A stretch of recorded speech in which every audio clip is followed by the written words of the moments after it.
Muito bem, irmãos, estamos aqui diante de Gênesis 34, estamos terminando o capítulo 34 de Gênesis, que é uma narrativa assustadora.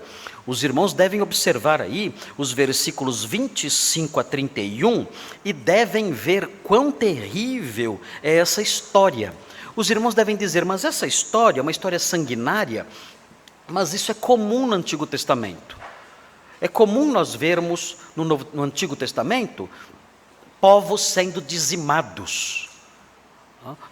Quando lemos o livro de Josué, por exemplo, nós vemos os exércitos de Israel entrando nas cidades em Canaã e destruindo totalmente aquelas cidades, matando todos, inclusive velhos, mulheres, crianças, até os animais muitas vezes são mortos também, e nós vemos tudo isso. Então nós olhamos para esse texto e dizemos, bom, isso aqui que nós lemos aqui, que nós já lemos já em outras ocasiões, isto aqui não deve nos surpreender, porque não é distante de outros textos sanguinários. Mas, na verdade, esse texto surpreende sim. Por quê? Porque esse texto é um texto que mostra uma ação sangrenta dos filhos de Jacó, e essa ação sangrenta é realizada num contexto que não é de guerra. É diferente das chacinas que eram feitas no livro, que são narradas no livro de Josué. No livro de Josué, quando os exércitos de Israel se aproximavam, as cidades fechavam suas portas, os homens se preparavam para a guerra, as pessoas todas tomavam medidas ali, os governantes, os reis das cidades, tomavam medidas de segurança para evitar que os prejuízos da guerra fossem muito intensos. Então, eram momentos extremamente sangrentos, mas eram momentos em que as pessoas estavam suspirando ameaças.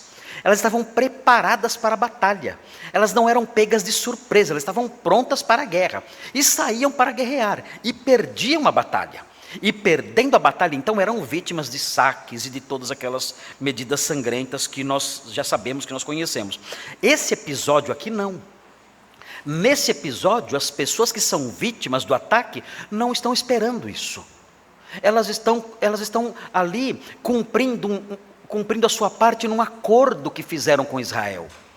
Elas não esperam o que vai acontecer, elas estão agindo de boa fé, elas estão tranquilas, seguras, sem nenhuma preocupação, confiando na palavra dos filhos de Jacó.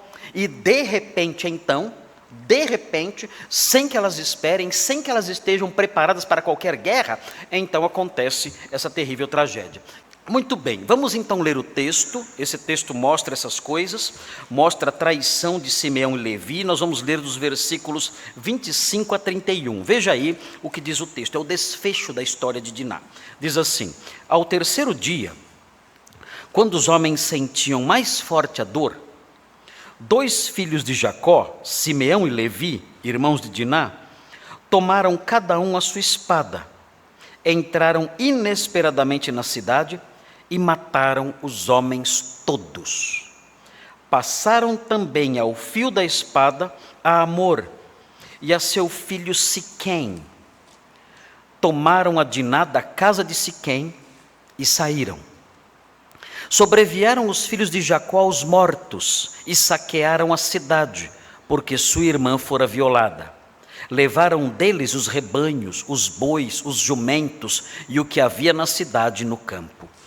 Todos os seus bens e todos os seus meninos e as suas mulheres levaram cativos e pilharam tudo o que havia nas casas. Então disse Jacó a Simeão e a Levi: vós me afligistes e me fizestes odioso entre os moradores desta terra, entre os cananeus e os ferezeus. Sendo nós pouca gente, reunir-se-ão contra mim, e serei destruído, eu e minha casa. Responderam: abusaria ele de nossa irmã como se fosse prostituta? Muito bem, irmãos, os irmãos se lembram da história, sabem o que aconteceu. A história começa no capítulo 34, dizendo que Diná, uma menina de talvez uns 13 ou 14 anos, que era filha de Jacó e de Lia, essa menina adolescente saiu ali morando nos arredores de Siquém, ela saiu para ver as filhas da terra, diz o texto. Ela saiu para conhecer ali as moças do lugar, da cidade próxima de Siquém. E quando ela saiu para ver as filhas da terra, conforme diz o texto, o príncipe de Siquém, um jovem chamado Siquém também, filho de Amor, que era governante da cidade também, esse moço viu Diná e se enamorou dela. E o texto fala que ele a violou. No nosso texto, no texto em português, as palavras que são usadas são palavras muito pesadas. E as palavras que o tradutor para o português escolheu dão fortemente a ideia de que ela foi estuprada. Mas isso não é seguro a partir da linguagem usada no texto hebraico.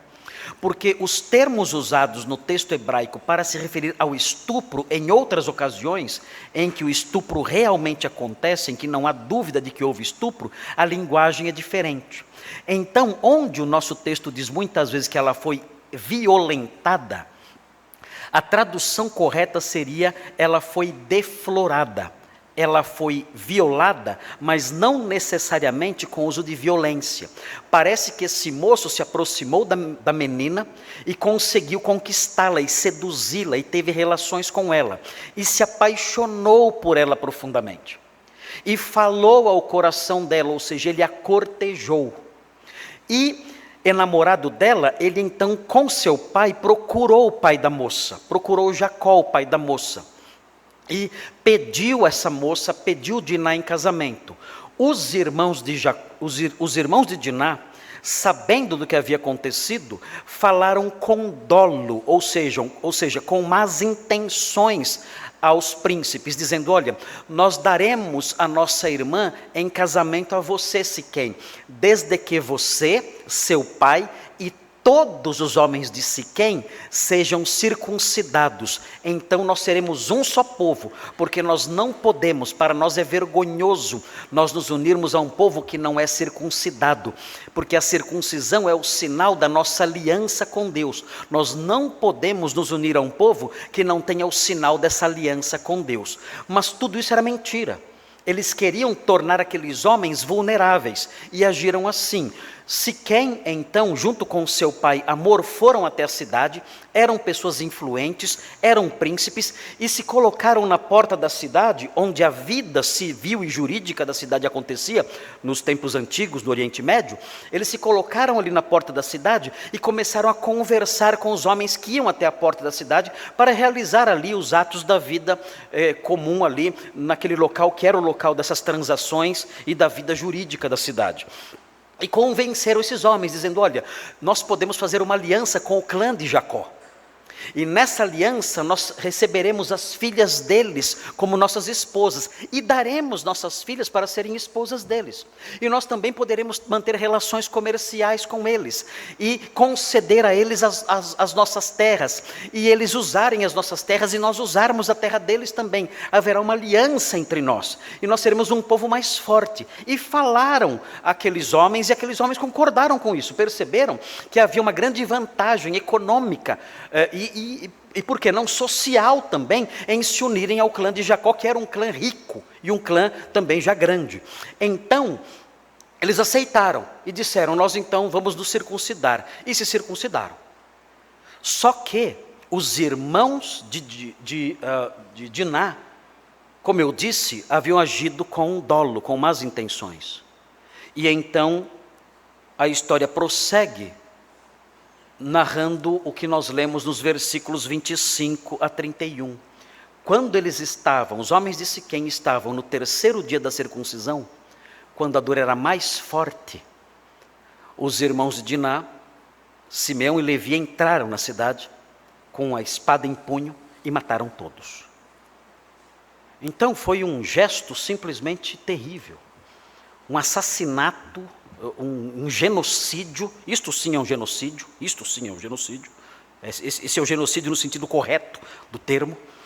Eles cometeram um terrível genocídio, acabaram totalmente com todos ali, mataram todos, homens inocentes que não tinham se envolvido com nada daquilo. Eles pilharam a cidade e transformaram o restante dos habitantes em escravos. Então esse texto que nós lemos aqui, é talvez o texto mais violento do Antigo Testamento. É terrível isso, porque nenhum daqueles homens estava preparado para a guerra.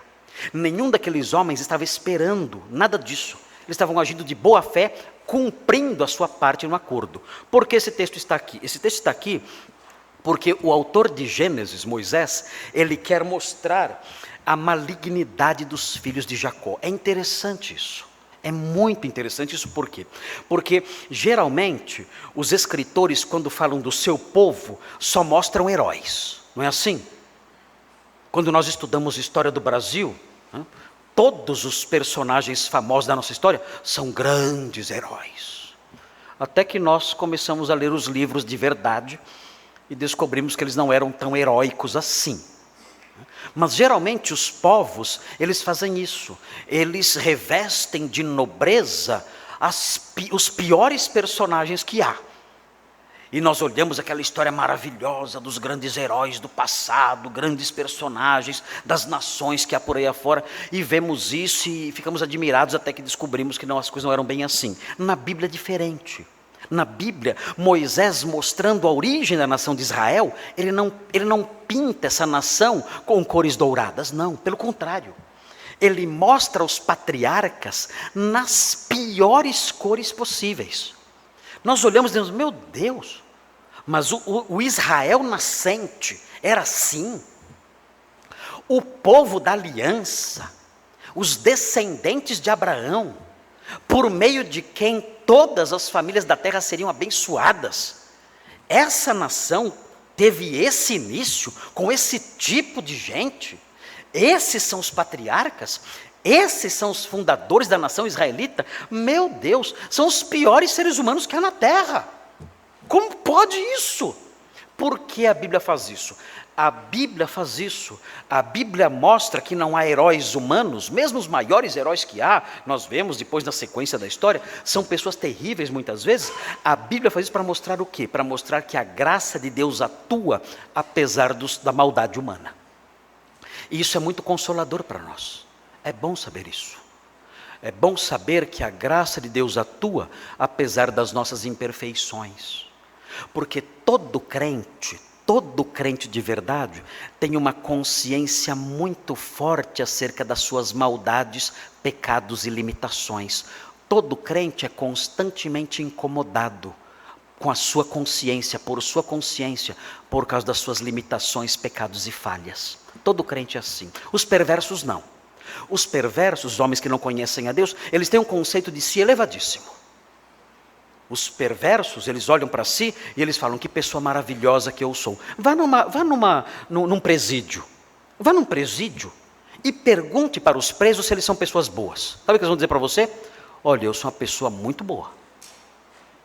Muito boa. Dificilmente você vai encontrar uma pessoa tão boa como eu. Por que você está aqui? Eu estou aqui por causa da injustiça dos outros. Porque eu vou falar para você, eu sou um homem bom. Ele vai dizer isso para você. Agora pergunte para um santo, para um homem de Deus, qual o conceito que ele tem de si. Ele vai dizer para você, olha, eu sou o pior dos pecadores. Se não fosse a graça de Deus, eu não sei o que seria de mim. Você está olhando para o pior dos pecadores. Se não fosse Jesus na minha vida, eu não sei o que seria de mim. E você olha para isso e você diz, meu Deus, veja que absurdo isso. É algo assustador. Nós olhamos para isso e pensamos, o que acontece com a consciência do crente? Ele tem uma consciência iluminada. Ele tem consciência do seu próprio pecado, da sua vileza, da sua fraqueza, do fato de ele ser um homem que desagrada a Deus em muitas coisas. E isso pode desanimá-lo. Então, quando nós lemos histórias como essa, dizemos, bom, o Senhor usou pessoas tão perversas. A graça de Deus atuou apesar da maldade humana. E isso me dá esperança.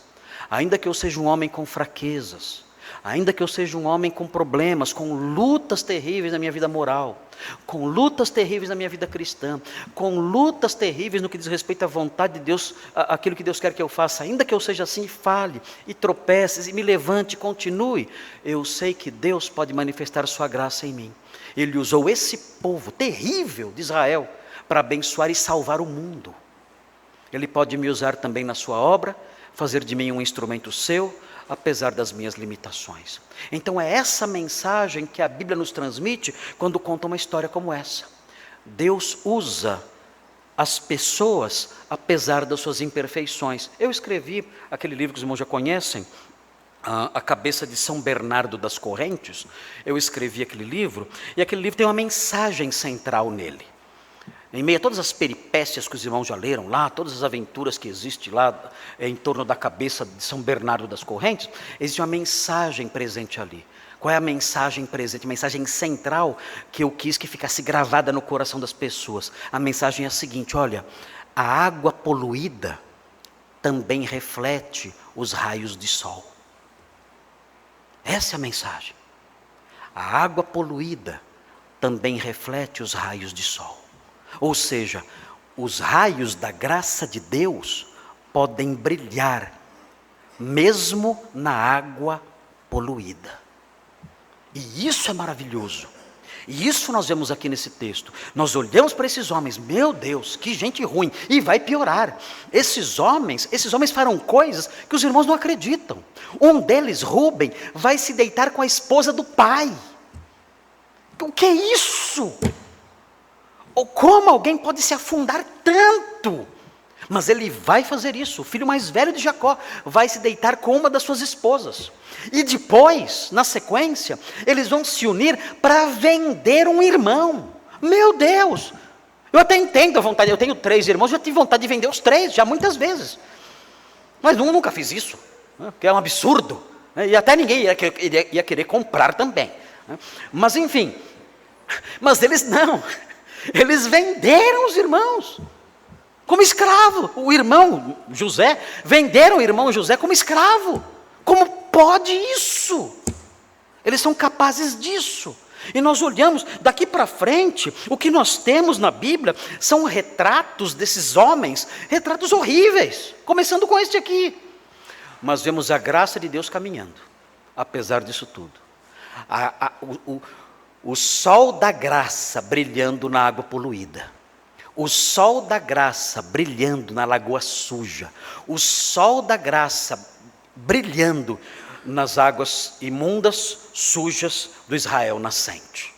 E isso nos encoraja. Senhor, obrigado. Porque apesar das minhas falhas, o Senhor pode me usar no seu reino, na sua obra. E o Senhor pode fazer com que eu seja um instrumento do Senhor no anúncio da verdade, na salvação dos homens, ser um instrumento do Senhor para abençoar aqueles que estão à minha volta e levar a salvação àqueles que me cercam. Essa é uma lição fantástica. E isso me anima, isso me anima. Eu conheço as minhas maldades, eu conheço meu coração. Os irmãos me veem aqui de terno e gravata, né? Bonito, né? Lindo, de suspensório novo, olha aí, lindo, arrumado, que homem perfeito. Minha esposa olha e fala, nossa, que homem perfeito, bonito, ali pregando o evangelho, e aqui nesse púlpito, mas eu conheço meu coração, eu sei quem eu sou, conheço, eu me assusto até, às vezes, eu me assusto comigo, quando eu coloco minha cabeça no travesseiro, eu penso, meu Deus, como eu pude pensar isso? Como eu pude pensar isso? E alimentar esse pensamento? Como eu pude fazer isso? Como eu pude falar desse jeito? Como eu pude reagir assim? Como eu pude sentir isso? Como eu pude fazer isso? Como eu pude agir dessa forma? E eu fico assustado comigo. Aterrorizado com as coisas que eu vejo dentro de mim. Falo, Senhor, me perdoa, socorro, tem misericórdia de mim. Quando eu vou ser um homem melhor? Quando eu vou ser um homem dentro dos padrões do Senhor, santificado plenamente? Quando? E eu tento desanimar. Mas então lemos textos como esse e dizemos, não, o Senhor pode me usar, apesar das minhas imperfeições, enquanto eu luto para vencê-las e para ser santificado por sua graça, pela ação do seu Espírito. E isso nos consola, isso nos conforta, isso nos ajuda a prosseguir. Vamos olhar para esse texto, vendo 3 divisões aqui. Como, uma vez que o autor do livro quis mostrar a maldade dos filhos de Jacó, e vai continuar mostrando essa maldade, eu dividi o texto em 3 partes, destacando a qualidade ruim, as qualidades ruins desses homens, para que os irmãos tenham uma ideia da dimensão da sua maldade. A primeira divisão, na verdade são 3 definições dos filhos de Jacó. São 3 definições que afloram do texto. O texto dá informações que nos ajudam a criar essas definições. Então vou apontar para os irmãos essas definições. Em primeiro lugar, os filhos de Jacó são assassinos covardes. E é isso mesmo, os irmãos verão aqui. Eles são assassinos covardes, nós vemos isso nos versículos 25 e 26. Depois, o segundo ponto, os filhos de Jacó são saqueadores, injustos. Eles são vândalos, são invasores. É a inauguração do MST, isso aqui, piorado. Eles são invasores, saqueadores, injustos. E em terceiro lugar, no finalzinho de tudo, isso nos versículos 27 a 29. E em terceiro lugar, os filhos de Jacó são rebeldes orgulhosos. Os versículos 30 e 31 mostram isso.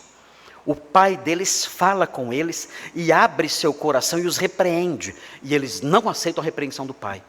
Eles invertem a coisa e repreendem o próprio pai. São orgulhosos, eles não aceitam a admoestação que sai da boca de seu pai Jacó. Vamos então ver a primeira definição nos versículos 25 e 26. Alguns elementos aqui que eu quero que os irmãos percebam. É muito interessante o modo como a narrativa prossegue. Os filhos de Jacó são assassinos covardes. Vejam, já logo na primeira linha você percebe isso. Vejam o que diz o texto. Ao terceiro dia da circuncisão deles, quando os homens sentiam mais forte a dor, 2 filhos de Jacó, e aí prossegue. Vejam aí no comecinho, ao terceiro dia, quando os homens sentiam mais forte a dor. Eles tinham planejado isso, eles esperaram. Esperaram 3 dias, pacientemente. São assassinos frios. Eles sabiam, no terceiro dia, eles serão indefesos. Vejam a maquinação e vejam a covardia. No terceiro dia a dor será mais forte, eles não poderão sequer se mover, dada a intensidade da dor. Naqueles tempos não havia antibióticos, não havia remédios para reduzir a dor, nada disso. As inflamações todas decorrentes de intervenções como essa que é a circuncisão, nada disso existia. Tudo dependia de processos naturais de cura. Era terrível isso. Aqueles homens sequer podiam andar. Eles esperaram 3 dias. Eles calcularam. E esperaram por quê? Porque agiram de modo covarde. Eles queriam que aqueles homens fossem indefesos e vulneráveis. Matar a cidade inteira para eles foi a coisa mais fácil. Qualquer criança poderia matá-los, porque eles não tinham condições de se defender. E eles fizeram isso de forma premeditada. Se os irmãos olharem o versículo 13, vejam o versículo 13, diz assim: então os filhos de Jacó, por causa de lhes haver Siquém violado a irmã Diná, responderam com dolo. Eles já tinham planejado, na hora em que estavam conversando com eles, sobre dar ou não Diná como esposa a Siquém. Durante aquelas conversações, durante aquelas negociações, os filhos de Jacó já tinham premeditado tudo. E então disseram: circuncidem-se, todos os homens, todos. E nós então daremos a nossa irmã como esposa para você, Siquém. E faremos uma aliança. Eles tinham premeditado tudo, e aqui então eles dão execução ao seu plano. Esperam até o terceiro dia, quando todos estão vulneráveis, e entram na cidade. E vejam o que diz o texto na sequência. 2 filhos de Jacó. Aqui nós temos informações sobre o parentesco deles. O que nós temos aqui é um sanduíchezinho no texto. Esse sanduíchezinho coloca no recheio Simeão e Levi. E na parte de cima diz uma informação sobre o seu parentesco. Eles são filhos de Jacó. E na segunda parte do sanduíchezinho, o segundo pão do sanduíche, o texto diz são irmãos de Diná. Então nós temos filhos de Jacó, irmãos de Diná, e no meio Simeão e Levi, é um sanduíchezinho. E por que Simeão e Levi são colocados no meio desses, eles são ensanduichados por essas informações de parentesco? Porque isso nos ajuda a compreender melhor algumas coisas.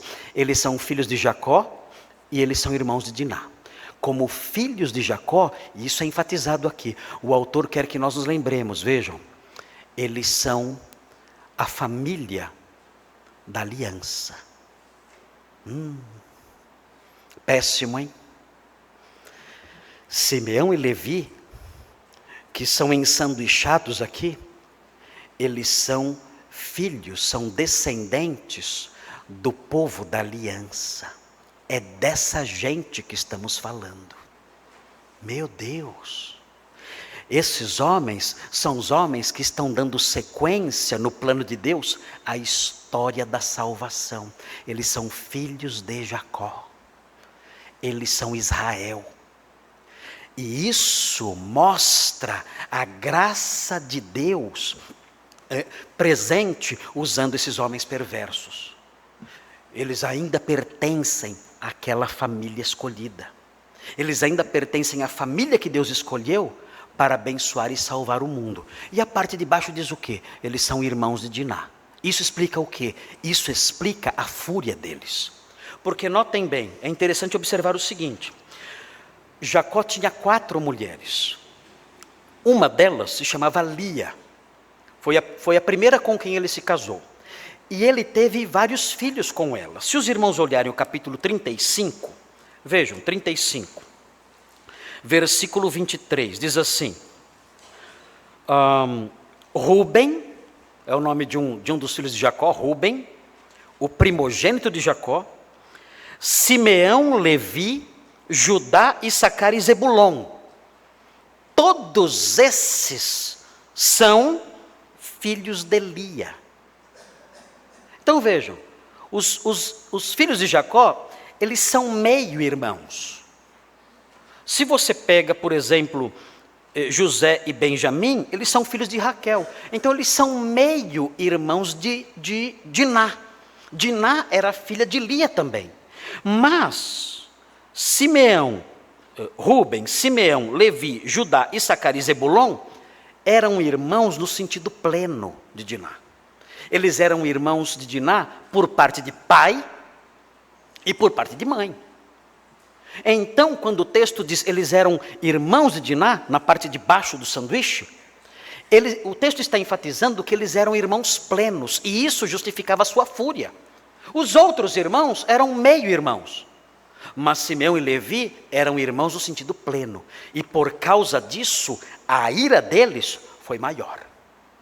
É isso que o texto quer mostrar para nós, tentando explicar por que foram eles que tomaram essa iniciativa. Eles não eram meio-irmãos, como Benjamim, por exemplo, mais tarde, como os outros filhos são mencionados aqui, Dan, Naftali, Gad, Azer, não eram meio-irmãos, eram irmãos no sentido completo.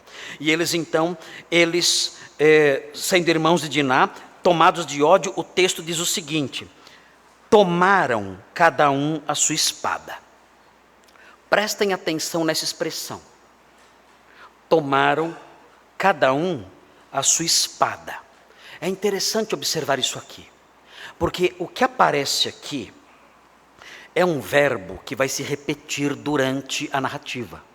É o verbo laká, que significa tomar. E é importante porque existe uma certa ironia aqui. Esse verbo se repete. Esse verbo aparece aqui, eles tomaram cada um a sua espada. Por que eles tomaram cada um a sua espada? O versículo 2 explica por que eles tomaram a espada. O versículo 2 diz assim, viu a Siquém, filho do heveu Amor, que era príncipe daquela terra, e tomando-a. Siquém tomou Diná. Ok. Então agora, nós também vamos realizar essa ação. Nós vamos tomar algo também. Só que nós vamos tomar a espada. Existe uma ironia no texto aqui. Você, Siquém, tomou nossa irmã. Ótimo. Agora então nós tomaremos a nossa espada. E o texto depois prossegue, se os irmãos olharem, os irmãos verão no versículo 26, vejam o versículo 26, o que diz o texto. O texto diz assim no 26. Passaram também ao fio da espada a Amor e a seu filho Siquém, tomaram a Diná. De novo. Você tomou Diná de nós? Ok. Nós então tomamos a espada. E agora tomamos Diná de volta. E o texto prossegue. Nós chegamos no versículo 28. Diz assim: levaram deles os rebanhos, os bois, os jumentos e o que havia na cidade e no campo. A expressão levaram é a expressão tomaram. Vocês tomaram nossa irmã. Ok. Agora então, nós tomamos a espada, nós tomamos nossa irmã de volta e nós tomamos os seus bens. É assim. Essa é a nossa vingança. Você tomou nossa irmã. Ok. Você agiu tomando algo uma vez. Ok. Nós somos 3 vezes piores do que você. Nós vamos tomar a espada, nós vamos tomar nossa irmã e nós vamos tomar os seus bens. Nós somos 3 vezes piores do que você. E mais, existe uma ironia aqui. Se os irmãos olharem o versículo 9, vejam a expectativa dos homens de Siquém no versículo 9. Aparentai-vos conosco, dai-nos as vossas filhas e tomai as nossas. Amém. Amém. A primeira parte não acontecerá, mas a segunda, tomaremos suas filhas. Você tomou algo de nós. Essas palavras de vocês têm um sentido profético. Nós tomaremos suas filhas. Fiquem tranquilos. Tomaremos sim. Vejam a sequência. Vejam o versículo 16. Versículo 16. Então vos daremos nossas filhas. Tomaremos para nós as vossas. Habitaremos convosco e seremos um só povo. Vão sonhando. Vocês tomarão nossas filhas? Não. Essa é a expectativa de vocês. Nós conhecemos esse verbo. Vocês já tomaram algo de nós. Nós é que tomaremos de vocês, sem que vocês tomem mais nada de nós. Vejam o versículo 21. Diz assim: estes homens, aqui são Siquém e Amor falando aos cidadãos de Siquém na porta da cidade. Viu o que eles dizem? São ingênuos, eles dizem: estes homens são pacíficos para conosco. São anjinhos esses homens de Israel. São pacíficos, portanto, habitem na terra e negociem nela. A terra é bastante espaçosa para contê-los. Recebamos por mulheres as suas filhas e demos-lhe também as nossas. Ou seja, tomemos, é o verbo lacá, mais uma vez. Tomemos suas filhas e demos nossas filhas para eles. Essa era a expectativa deles. Os homens de Israel, os filhos de Jacó, Simeão e Levi dizem não. Vocês devem nutrir essa expectativa no coração, de colocar em prática esse verbo lacá, tomar. Vocês tomaram nossa irmã e agora vocês estão propondo tomar os nossos bens, tomar nossas mulheres, essa troca bonita. Ok, só parte disso será verdade, porque nós tomaremos a nossa espada e tomaremos de volta a nossa irmã. E tomaremos os seus bens. Vocês tomaram algo de nós uma vez. Vocês tomaram uma moça de nós. Nós tomaremos tudo de vocês. nós somos 100 vezes piores do que vocês. E isso está presente aqui, não é por acaso. Essa expressão, o verbo lacá, é colocada aqui com o objetivo de criar essa ironia. O objetivo do escritor é um escritor hábil, é um escritor inteligente. Ele usa o verbo nesse sentido para criar nos leitores originais, para criar essa sensação, o leitor perceber, então é isso. Os homens de Israel estão tomando tudo, porque algo foi tomado deles. Eles são vingativos, são cruéis, são traiçoeiros, são assassinos. O texto prossegue, eles tomaram cada um a sua espada, e o texto diz, entraram, vejam a expressão que vem agora, inesperadamente na cidade, ou seja, os homens de Siquém não esperavam, estavam seguros, tranquilos, felizes até. Siquém estava contente pensando, eu estou passando por essas dores, mas eu vou receber de Diná a minha paixão, vou receber Diná a minha paixão como esposa. E Amor também estava sofrendo, mas ele pensava, eu estou sofrendo com essas dores, mas eu fiz um excelente negócio. O meu povo vai se ampliar, as relações comerciais vão se ampliar, meu povo será mais forte e mais rico, então vale a pena passar por isso. Eles estavam cumprindo fielmente a sua parte no acordo, agindo de boa fé. Não estavam preparados para a batalha, para a guerra, nada disso. Por isso o texto diz que eles entraram inesperadamente na cidade. E entrando ali, o texto diz que eles mataram os homens todos sem exceção. Foi uma chacina. Foi um gesto sanguinário sem limites. Todos os homens foram mortos, todos sem exceção. Eles entraram nas casas, matando todos, sem avaliar a condição deles, sem absolutamente nenhuma condição daqueles homens se defenderem. Foi um gesto covarde, foi um gesto assassino, foi um gesto cruel, foi um gesto traiçoeiro. Versículo 26 prossegue, mostrando o grau a que chegou essa traição e maldade. Passaram também ao fio da espada a Amor e a seu filho Siquém. Foram com esses dois que eles fizeram aliança. O acordo foi com eles. Eram homens que estavam ali de boa fé. Aqui a traição toma contornos ainda mais intensos, porque eles apertaram as mãos desses homens, fecharam um acordo com eles, e agora agem dessa forma, matando os dois. E o texto dá uma informação nova. O texto diz, tomaram a Diná da casa de Siquém e saíram. E aí, nos vemos diante de uma informação nova que não havia antes. Diná não tinha voltado ainda para casa. Não sabíamos disso, descobrimos isso agora. Ela saiu no versículo 1, e até agora, no versículo 26, não tinha voltado. Que menina, né, saidinha. E ela não fala nada. Ela é o personagem mais silencioso que há na história. Não diz nada. Ela, vambora. E vai embora. Nós não entendemos o que está acontecendo, porque o texto não focaliza isso. Nós olhamos e dizemos, o que aconteceu? Por que ela estava lá ainda? Existem duas possibilidades. Primeira possibilidade, pode ser que ela tenha sido realmente estuprada e raptada. Aí nesse caso, Siquém é realmente um homem perverso. Ela foi estuprada, e aí a tradução em português, quando fala que ela foi violentada, estaria correta.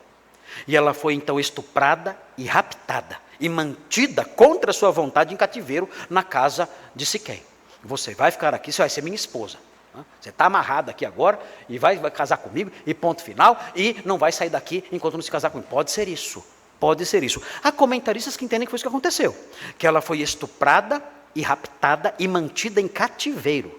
Mas nós estranhamos, porque durante as negociações com Jacó e com os irmãos, eles não tocam nesse assunto. Eles não falam, vocês, tudo bem, devolvam a nossa irmã.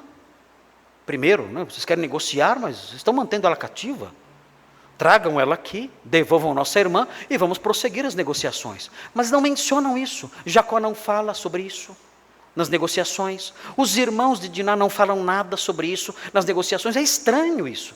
Parece que não ligam muito para ela. E agora então surge essa informação, que eles entram na casa de Siquém e levam Diná embora. Ela estava lá. Agora, a outra possibilidade é a seguinte, Pode ser que ela não foi estuprada, que ela teve relações com aquele homem tendo sido deflorada e violada, não violentada, é diferente. Ela foi violada, não violentada, e ela, ali com aquele moço conquistou o coração dela. Porque no versículo 3, nós aprendemos no versículo 3, que ele falou ao coração dela. Vejam o versículo 3. Versículo 3 fala assim: sua alma, a alma de Siquém, se apegou a Diná, filha de Jacó, e amou a jovem, e falou-lhe ao coração. Então, pode ser que ele a conquistou. Ele disse a ela: Diná, eu estou apaixonado, não vá embora. Fique comigo, eu amo você, eu quero você comigo, eu vou falar com seu pai. E foi falando coisas para ela, e aquela mocinha então ficou encantada com as coisas que ele disse, e ela foi conquistada por ele, e ficou na casa voluntariamente, esperando o desfecho da coisa. Nós também temos no versículo 19 uma informação interessante, no versículo 19. O versículo 19 fala o seguinte: não tardou o jovem em fazer isso, Siquém não tardou a se circuncidar. E o texto diz: porque amava a filha de Jacó, e era o mais honrado de toda a casa de seu pai. O texto descreve Siquém como um homem honrado. Então essa descrição não se encaixa num estuprador e num sequestrador. Não se encaixa nisso.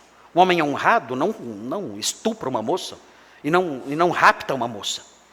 Então, parece que o correto é dizer o seguinte: olha, Diná estava lá porque queria estar. Ela teve relações com Siquém, e ele falou ao coração dela, ele a conquistou, e ela então ficou ali na casa dele, esperando o desfecho de todas aquelas coisas, e permaneceu ali. Quando seus irmãos entraram na casa, matando Amor e matando Siquém, aquilo foi uma frustração para ela. Ela esperava se casar com aquele homem. Não sabemos, talvez tenha sido isso. Mas o autor bíblico não enfatiza isso. Porque o autor bíblico não quer saciar a nossa curiosidade no que diz respeito a essas questões românticas. Eu sei que os jovens aqui da igreja estão curiosos agora. Será, coitadinha, né? Mataram o amor da vida dela. Será que foi isso? Ela foi chorando para casa com raiva dos irmãos. E ainda fazia uma novela. A Record poderia gravar essas cenas, né? Mostrando aqui Diná sofrendo porque seu amor foi morto por seus irmãos perversos. Então, nós ficamos curiosos, eu fico curioso. Senhor, será que coitadinha dela, apaixonada? E aí chegam os irmãos perversos e matam a paixão da vida dela. Será que isso aconteceu? Será que essa é a realidade aqui? Não sabe, o texto não dá elementos para isso. Mas por que o texto não dá elementos para isso? Para nós sabermos o que realmente aconteceu. Por que o texto não dá detalhes? Porque o texto quer frisar a maldade dos irmãos dela. O texto não quer informar se ela estava apaixonada ou não, se ela estava lá livremente ou não. O texto não se importa com isso. O texto quer mostrar que aqueles homens eram maus. É isso. E eles na sua maldade fazem isso. Entram na casa de Siquém e de Amor e matam os dois, homens com quem eles tinham tido um pacto, uma aliança, e matam os dois e levam sua irmã embora. Não sabemos se ela estava lá voluntariamente ou não, e isso não importa para o escritor. Ele quer mostrar quão perversos esses homens são. Vejam o segundo ponto agora, vamos caminhar mais um pouquinho. Vejam o que diz o texto, é terrível o que eles fazem. Se os irmãos observarem os detalhes, é assustador. Vejam o versículo 27 a 29, aqui nesse segundo ponto, eu quero enfatizar que os filhos de Jacó são saqueadores, injustos. Vejam o que eles fazem, a maldade é sem limites no coração desses homens. Diz assim: sobrevieram os filhos de Jacó. Aqui é uma expressão que se aplica não só a Simeão e Levi, mas aos demais. Tinha os outros filhos, das outras esposas. Certamente José não estava aqui, porque ele era muito novinho. José aparece no capítulo 37, ele tem no capítulo 37, anos depois, ele tem 17 anos. Se os irmãos lerem depois em casa, no capítulo 37, 2, mostra José, anos depois, com 17 anos de idade. E ele era então, nessa época aqui, um garoto ainda. Então certamente ele não está aqui nesse grupo. E Benjamim? Benjamim não tinha nascido ainda. Benjamim só vai nascer no capítulo 35. Então, os outros irmãos já eram adultos. José era um menino ainda, um adolescente talvez, e Benjamim não tinha nascido. Mas esses outros filhos de Jacó, sendo já adultos, eles sobrevêm aos mortos, diz o texto, e saquearam a cidade, roubaram tudo que havia. O texto vai especificar o que eles pegaram depois. Mas o texto fala que eles fizeram isso porque sua irmã fora violada. O que significa isso? Parece que na cabeça deles, a cidade era culpada. Talvez eles tenham criado em sua mente uma justificativa. Eles disseram, nossa irmã foi violada nessa cidade. Essa cidade, então, é responsável. Outros entendem que essa expressão deve ser entendida da seguinte forma, porque eles, os homens da cidade, violaram sua irmã. Eles atribuem o ato de Siquém a todos os homens da cidade. Se um praticou, todos praticaram. Eles dão essa ideia coletiva, dizendo, se um praticou, se o príncipe praticou isso, é como se toda a cidade tivesse praticado. Então criaram essa desculpa. A cidade é culpada também. Não somente Siquém é culpado, não somente Amor é culpado por apoiar seu filho. A cidade toda é culpada, porque aconteceu na cidade, e esses homens são responsáveis pelo que aconteceu na cidade. Então nós vamos matá-los. É claro que eles estão aqui criando uma justificativa para o que vão fazer. É claro que o que eles querem, na verdade, é simplesmente desafogar o seu ódio, a sua fúria e o seu desejo de saquear, de ter os bens da cidade para si, é claro. Mas eles estão buscando justificativas para fazer essa maldade. O mal age assim, conforme veremos depois. O texto prossegue no versículo 28 e diz o seguinte, levaram deles os rebanhos, e era muita coisa, os bois, os jumentos, e o que havia na cidade e no campo. Irmãos, o patrimônio de Israel aqui simplesmente decuplicou. Eles pegaram tudo, na cidade e no campo. Era muita coisa, porque os homens de Siquém, de acordo com o que nós vemos no capítulo 34, quando Siquém oferece o dote de Diná, ele fala, peçam o que quiserem, majorai o dote enquanto quiserem, eu darei o que vocês pedirem. Ou seja, ele era um homem riquíssimo. Ele e seu pai eram riquíssimos. E outros homens da cidade certamente eram riquíssimos também. Com muito gado, com muitos animais, com muitas coisas. E Israel matou todos eles e tomou tudo. Eles enriqueceram mais ainda do que eram. Muito mais do que eram, ficaram ainda mais ricos. O texto prossegue e fala assim, todos os seus bens. Aqui, a expressão bens, significa os bens que não são bens que não têm vida, não são animais. Aqui envolve ferramentas, armas, vasos, utensílios, dinheiro, prata, ouro, tudo que havia nas casas, eles pegaram, tudo. Foi simplesmente um saque completo. E pior, o texto diz, e todos os seus meninos e as suas mulheres levaram cativos e pilharam tudo o que havia nas casas. Eles escravizaram as famílias. Meninos, meninas, mulheres, todos viraram escravos dos hebreus. Então, esses são os patriarcas da nação santa. São esses aqui.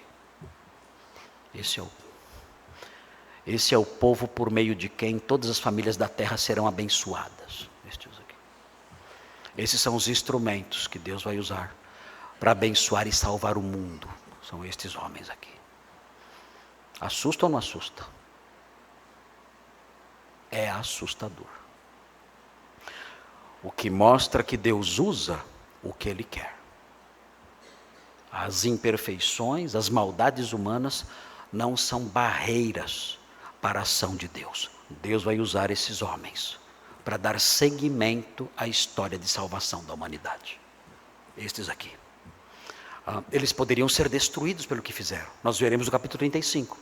Eles só não foram destruídos pelos povos ao redor, o texto vai explicar no capítulo 35, porque Deus os protegeu.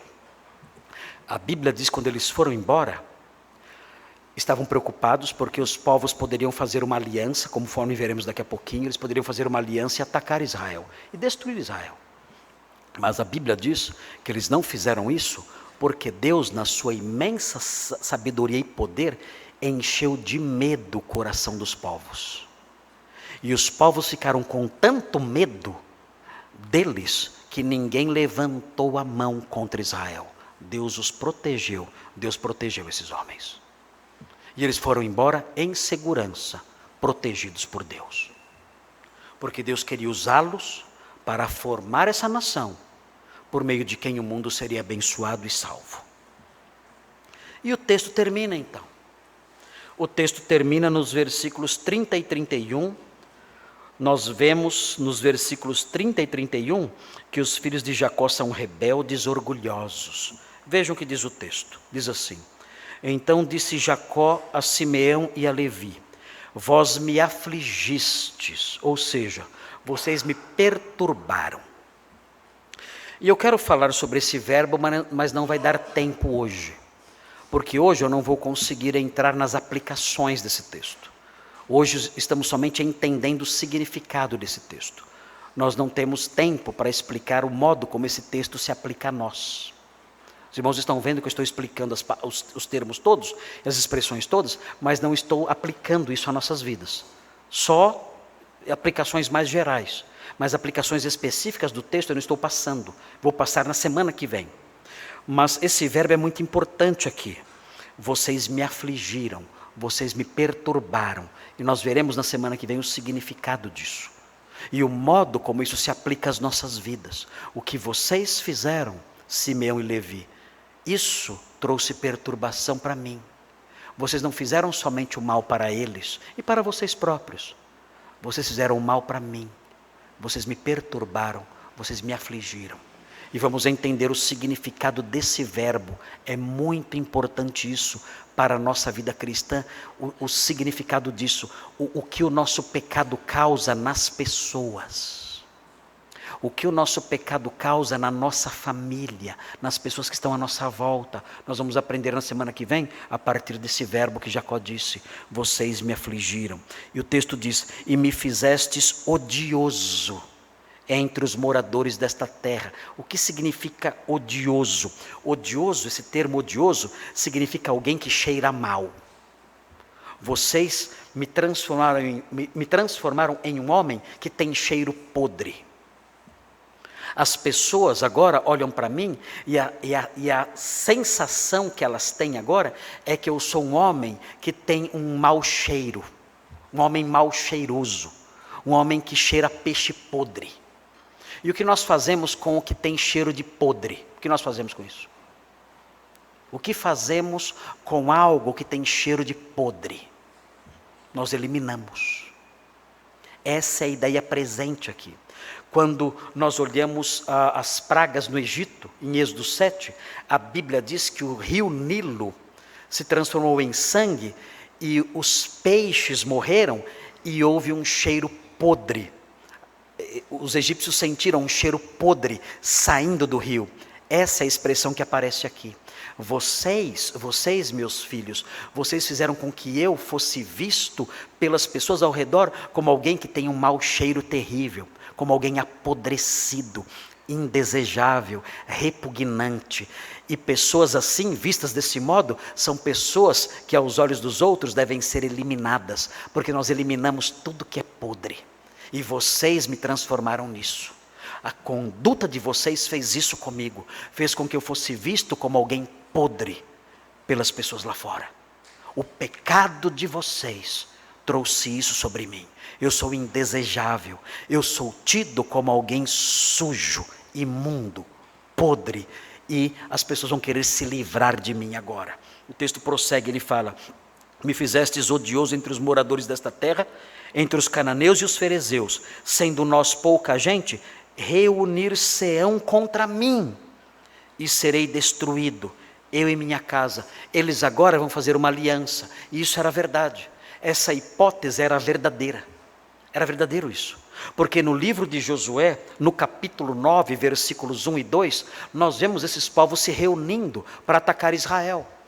Nós vemos em Josué capítulo 9, nós vemos que esses povos, era prática comum deles fazerem alianças e se reunirem numa confederação de cidades para atacar um inimigo comum. E Jacó percebe isso. Eles vão fazer isso agora. Eles vão entrar num acordo, vão criar um grande exército e vão fazer conosco o que vocês fizeram com os siquemitas. Assim como vocês aniquilaram os siquemitas, eles vão se reunir, formar um grande exército e vão me aniquilar também. Vocês fizeram mal contra mim. O pecado de vocês me afligiu e me transformou em alguém apodrecido aos olhos das pessoas que vão querer me destruir. Isso era verdade? Era. Jacó tinha razão? Tinha. Qual foi, no entanto, a reação daqueles homens? Responderam: abusaria ele da nossa irmã como se fosse prostituta? O que significa essa frase, essa resposta? É simples. Eles estão dizendo o seguinte: olha, o senhor está preocupado com a opinião deles sobre nós? O senhor está preocupado porque agora o senhor é visto como alguém que cheira mal? É isso? O senhor está preocupado porque agora eles olham para você e veem você como um homem indesejável, apodrecido? É isso? Nós também. Nós também estamos preocupados com o que eles pensam de nós. O que é pior? Eles pensarem que nós somos pessoas que cheiram mal? Ou eles pensarem que nós somos pessoas que não têm honra? Olha o que eles fizeram com a nossa irmã. Eles pensariam o que de nós? Iam pensar que nós somos frouxos? Homens sem honra? É isso que você queria que eles pensassem de nós? Nós preferimos que eles pensem que nós somos pessoas podres, do que eles pensem que nós não temos honra. É interessante a resposta. Só que quebrar um acordo e agir com covardia e traição também é desonroso. Eles não pensaram nisso.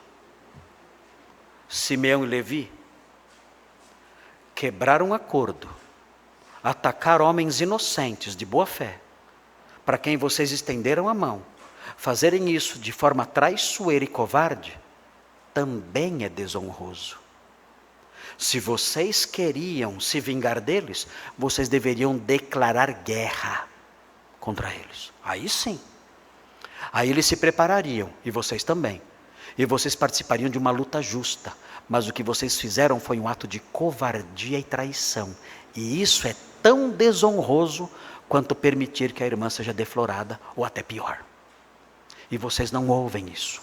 Vocês não entendem isso. Vocês são incorrigíveis, porque vocês são homens maus. E homens maus são assim. Homens maus sempre têm a resposta pronta. Homens maus nunca ouvem a demonstração. Homens maus nunca estão errados. Eles sempre acham uma desculpa. E apresentam a sua desculpa como sendo a palavra final. Nós não vemos aqui a resposta de Jacó. Jacó se cala. A palavra final é deles. Eles dão a sua resposta e Jacó se cala e a história segue.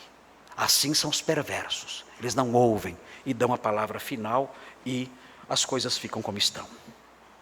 Essa é a história. Acabou a história assim. Acabou desse jeito. Um dos capítulos mais horríveis de Gênesis.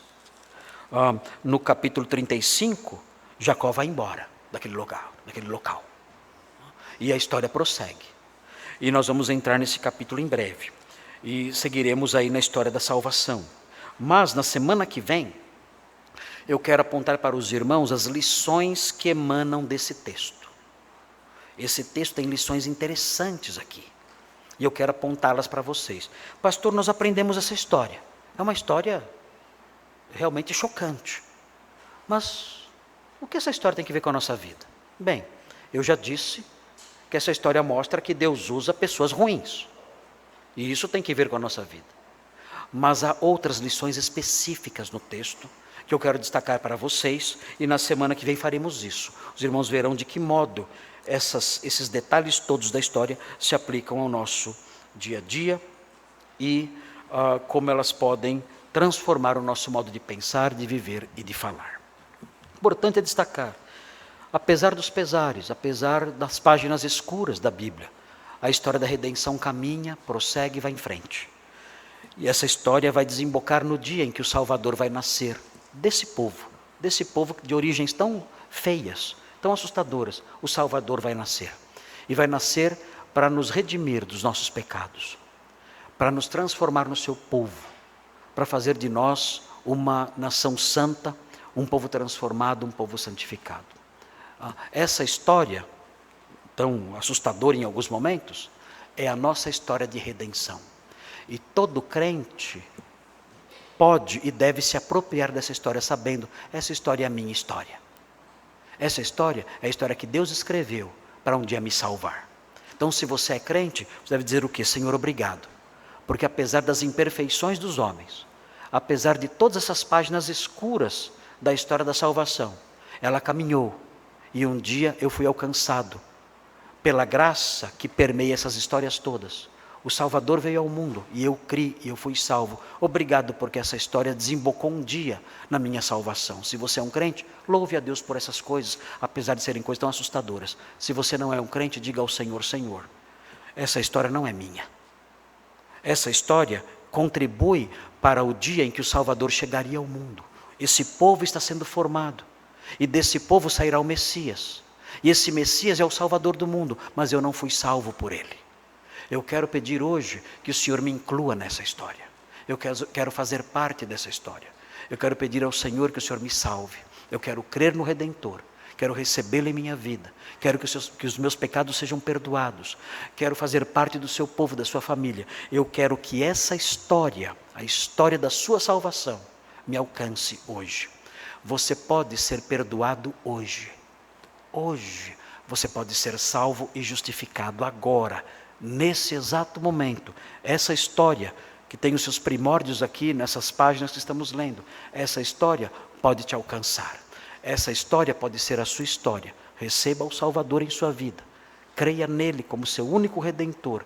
Peça o perdão dos seus pecados. Peça que ele inclua você na família da fé. Ele ouvirá a sua súplica. Ele ouvirá o seu clamor e salvará você, salvará a sua alma e incluirá você no grupo dos seus santos. Vamos orar ao nosso Deus.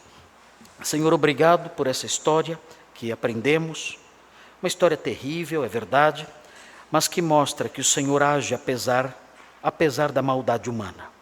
Vemos homens tão maus, lá no início da nação de Israel, homens perversos demais, ó Deus, que fizeram maldades indizíveis. Mas o Senhor mesmo assim usou aquelas pessoas. Não são heróis de forma alguma, são vilões. Mas o Senhor mostrou que a sua graça atua apesar da maldade humana. A maldade humana não é capaz de barrar a sua bondade. A maldade humana não é capaz de barrar as suas promessas. A maldade humana não é capaz de impedir a marcha da sua salvação, da sua graça, do seu favor. Muito obrigado por isso.